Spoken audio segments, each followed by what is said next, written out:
Alright, everybody, grab your spirit stones. We're gonna be building some yokai.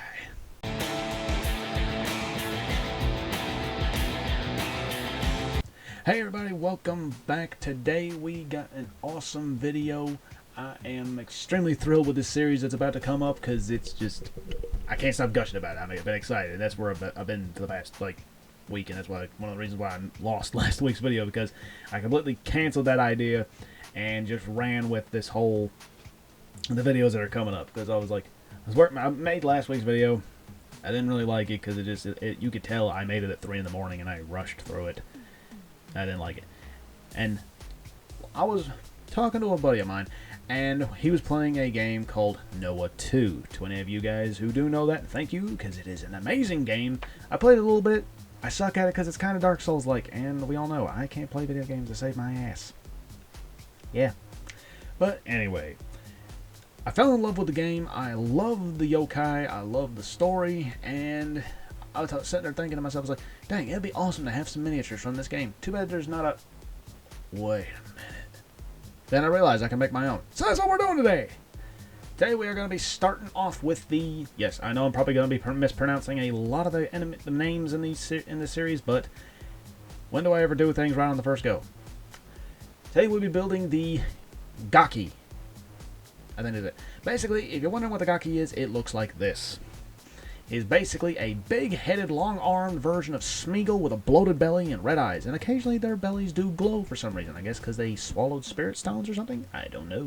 Basically, spirit stones are glowing golden crystals. They look really cool, and they're a big point in the game. So if you know what it is, there it is. I'm going to try not to... I will also have to put a warning, because this game probably will... These videos probably will show some spoilers, but I don't know. I doubt people will be looking for these videos for spoilers. Anyway. Let's just roll onto the table before I make a complete ass of myself again, and I'll show you how I built these. Let's roll.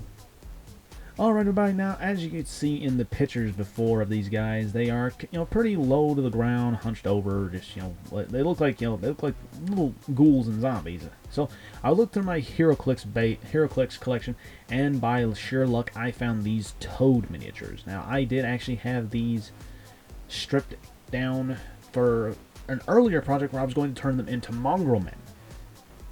Which, then again, I probably could reuse these as mongrel men later on anyway. Just, because mongrel men kind of could look like anything.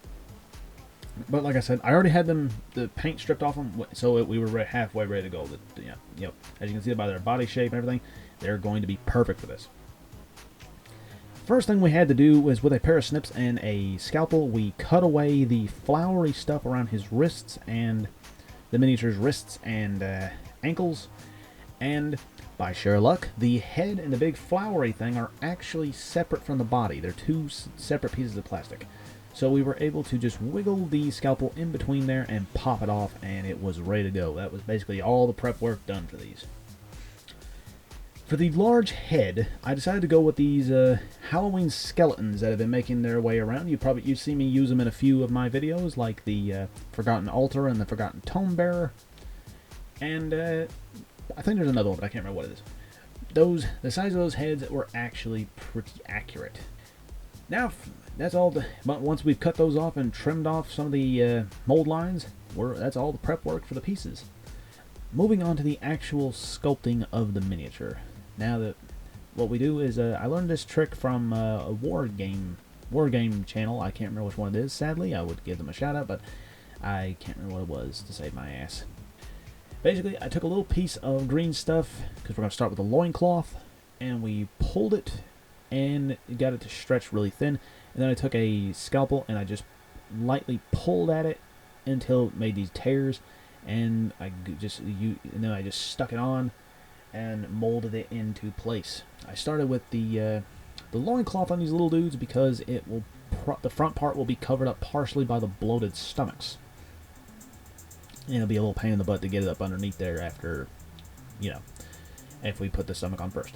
We do the method of the loincloth making for the front and the back, and it's working really well. You don't really have to worry about, if you try to replicate this, you don't have to worry about getting it too far up there, because the stomach will cover up the front, and you don't have to worry about it being too even, because it's raggedy clothes, probably from when these people were probably back when they were human, before they became yokai.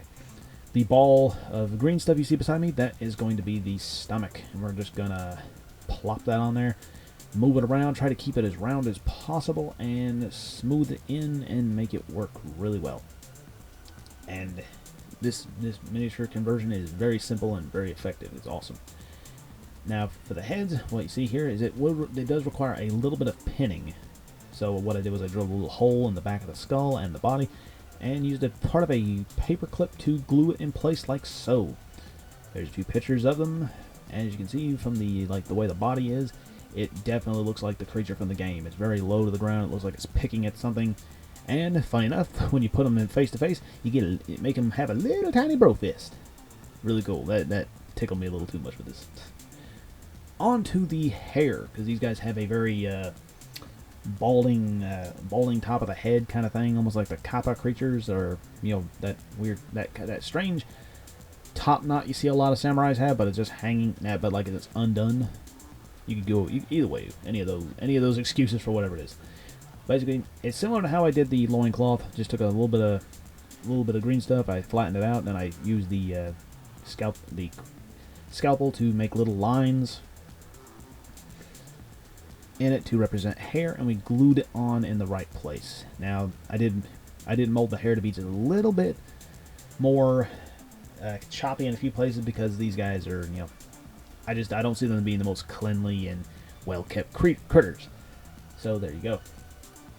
And then after that, we can put a base on them and get them ready for priming. The bases are simply extra bases I had from the Whiz Kids Townsfolk set. I took a couple of those little flat disc bases, and I covered them in hot glue to represent mud or dirt, whatever it is that they would be crawling around in, and primed them in gray. And as you can see them here, all grayed up, they look really well. You can't tell that they were a bunch of other parts. For the little skin, I went for the apple barrel type paints and did a skin coating of light mocha, I think it was. The loincloths are gray, the hair is black with a gray dry brushing, and then we moved on to the washes. For the washes, on the skin of these pictures of these guys, their hands and feet look a little different, and I couldn't tell if it was dirt or like flushness of blood flow or something. So I just went with a brown wash on the arms and legs, about below the knee and around the elbow down to the hand, and on the face, because they're picking around at dirt and stuff. And then I covered the whole thing in, give them a big Nolan oil, pretty much a Nolan oil bath to make them look really, really not grungy and nasty looking, and it's looking really, really well. To get the glowing of their eyes, I filled the eye sockets of the skulls with white paint, and then covered all the white with red. And as you can see in these finished pictures, they look really, really well. I am extremely happy with these, and I cannot wait to use these at the table. My players are going to get really hyped when they see this, especially the one that I was playing. Me and him were playing Nioh too. He's going to get a kick out of this so much. Alright everybody, that's basically how I made them.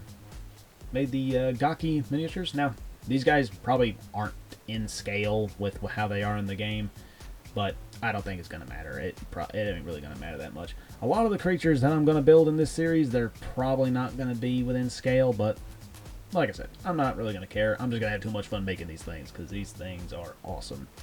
And I hope you guys enjoy this one and more to come. I think it was a success. If you guys think it was a success or a failure, tell me down below. If there's any creature suggestions, also tell me down below. I'm always open to suggestions and tips of information to do, to try something new or learn. Typical pandering time. We got a merch shop. Links down below. It's Redbubble. Awesome place. Lots of awesome people on there.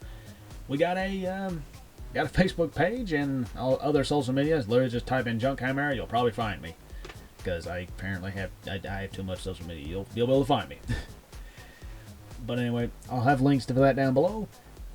I'll try to this time to put a link down below for the Tabletop Crafters Guild, because one of my friends liked to point out that even though I mentioned it in the past few videos, I forgot to put the link down. So I gotta fix that. But this time I'm gonna make sure that it's down there. So feel free to check out the guild. There's lots of awesome people on there that make stuff like what I've just made or better. Because, like, I saw, like, the arena I made last time. There's a guy, he made, like, an arena that took up an entire table, and I felt like, well, I just felt inferior, because it was like, mine doesn't even look close to that. But we're getting off track.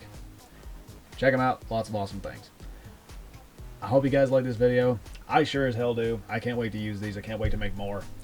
And I'll see you guys in the next one. That's it. Bye.